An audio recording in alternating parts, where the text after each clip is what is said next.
पुरी रे मुख्यमंत्री कले सुरक्षा बैठक। महाप्रभुंक आगामी गुरुत्वपूर्ण उत्सव पर सुरक्षार तीनोटी दिग उपरे देले परामर्श। रियल टाइम बेसिक रे निर्भुल भावे एडवांस क्राउड एस्टिमेशन करंतु। मुख्यमंत्री पुलिस प्रशासन को परामर्श। बाहुड़ा सुनावेश रे भक्त और श्रद्धालु मानक सुरक्षा व्यवस्था पर आवश्यक स्थले अधिक फोर्स नियोजित करंतु। महाप्रभुंक काम आम मानक पई ड्यूटी नुहे सौभाग्यर विषय कहिछंती मुख्यमंत्री।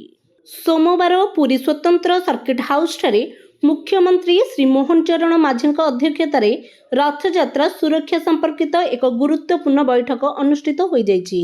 एही बैठक रे मुख्यमंत्री सुरक्षार तीनोटी दिग उपरे यथा सुरुखुरुरे रथ परिचालना और भक्तों सुरक्षा, ट्रैफिक नियंत्रण एवं अग्निशम सेवा प्रति गुरुत्व आरोप करथिले।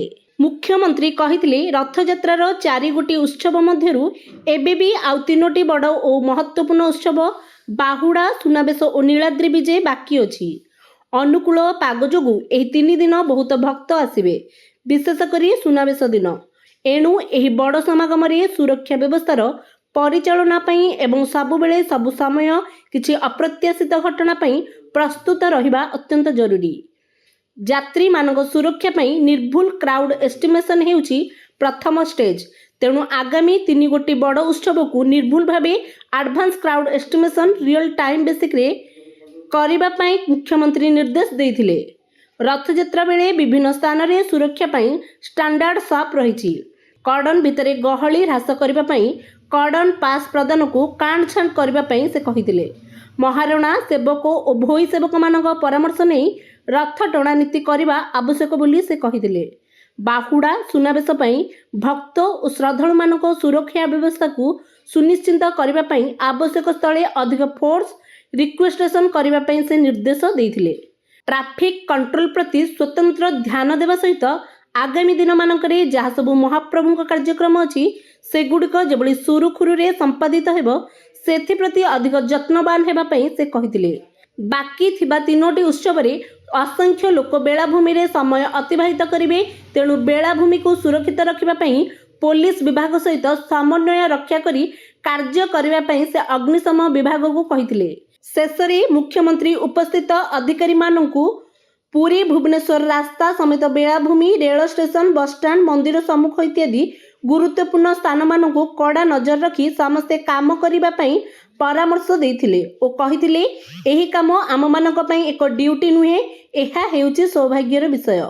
समर्पण भाव सहित समन्वय रक्षा करी कार्य करिबा पई से समस्त उपस्थित अधिकारी मानकु निर्देश देइथिले। कार्यक्रम रे श्री मंदिर प्रशासक श्री अरविंद पाढ़ी महाप्रभुंक श्रृंखलित नीतिकांत समापन विषय रे विवरणी रखिथिले। भक्त और श्रद्धालुंक निमंते आड़प मंडप दर्शन पई उत्तम व्यवस्था करा जाइछि बोली कहिथिले। अतिरिक्त आरक्षी महानिर्देश श्री सौमेन्द्र प्रियदर्शिनी ट्रैफिक नियंत्रण और रथयात्रा समाप्त हेबा पर्यंत निया जाइथिबा पदक्षेपर विवरणी प्रदान करथिले। बैठकर आईन मंत्री श्री पृथ्वीराज हरिचंदन, पुरी सांसद डॉक्टर संबित पात्र, मुख्य शासन सचिव श्री मनोज आहूजा, पुलिस महानिर्देशक श्री वाई खुरानिया, रथयात्रा पई स्वतंत्र दायित्व रे थिबा कमिशनर तथा शासन सचिव श्री अरविंद अग्रवाल प्रमुख सुरक्षा व्यवस्थार विभिन्न दिग उपरे सुचिंतित मतामत रखिथिले। बैठक रे मुख्यमंत्री परामर्शदाता प्रकाश मिश्र, पिपिली विधायक श्री आश्रित पट्टनायक, सत्यवादी विधायक श्री ओम प्रकाश मिश्र, ब्रह्मगिरी विधायक उपासना महापात्र, गृह विभागर अतिरिक्त मुख्य शासन सचिव श्री सत्यव्रत साहू, मुख्यमंत्री प्रमुख शासन सचिव श्री शाश्वत मिश्र, आरक्षी महानिर्देशक श्री सुधांशु षडंगी, अतिरिक्त आरक्षी महानिर्देशक श्री दयाल गंगवार और पुरी एसपी श्री पिनाकी मिश्र प्रमुख उपस्थित थिले। बैठक रे जिलापाल श्री चंचल राणा समस्त को स्वागत करथिले। Bureau report OT live. अधिक खबर जानिबा पई आम चैनल को लाइक और सब्सक्राइब करबा सह एहाकु शेयर करंतु।